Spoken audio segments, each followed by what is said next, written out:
ইরানের রাজধানী তেহরান এবং পার্শ্ববর্তী আল বোর্জ প্রদেশে ইসরায়েলি বিমান হামলায় তেলের ডিপোগুলো বিধ্বস্ত হয়েছে। এর ফলে ছিদ্র হওয়া তেলের পাইপলাইন ও ডিপো থেকে জ্বালানি তেল শহরের পয় নিষ্কাশন ব্যবস্থায় মিশে গিয়ে রাস্তায় আগুনের নদী তৈরি করেছে। সোশ্যাল মিডিয়া প্ল্যাটফর্ম এক্সে ছড়িয়ে পড়া ভিডিওতে দেখা গেছে তেহরানের রাস্তার ধার দিয়ে ড্রেনের ভেতর দিয়ে দাউ দাউ করে আগুন বয়ে যাচ্ছে। তেলের এই প্রবাহে শহরের সাধারণ রাস্তাগুলো আগুনের কুণ্ডলিতে পরিণত হয়েছে।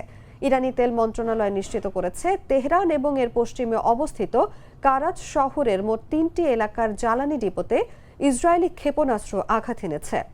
ইরানের আধা সরকারি সংবাদ সংস্থা ফার্স জানিয়েছে হামলায় অন্তত 4 জন ট্যাঙ্কার চালক নিহত হয়েছেন। এদিন তেহরান এবং আলবোর্জ প্রদেশের 4টি তেল মজুত কেন্দ্র এবং একটি পেট্রোলিয়াম পণ্য স্থানান্তর কেন্দ্রে হামলা চালিয়েছে ইসরায়েলি বাহিনী।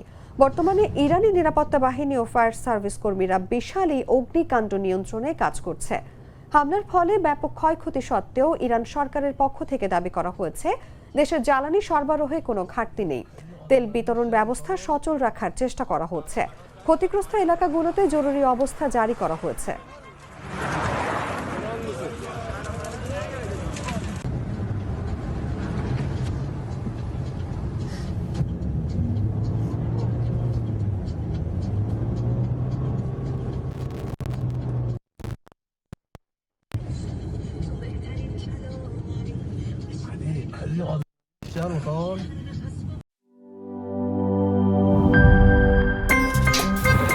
আমার একটা স্মার্ট সিদ্ধান্তে 25% গ্যাসের খরচ কমেছে। ভাবছেন কিভাবে?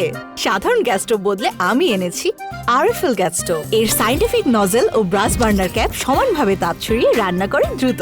তাই গ্যাসও বাঁচায় 25%, টাকাও বাঁচে 25%। আরএফএল গ্যাস স্টোভ নিরাপদ ও গ্যাস সাশ্রয়ী।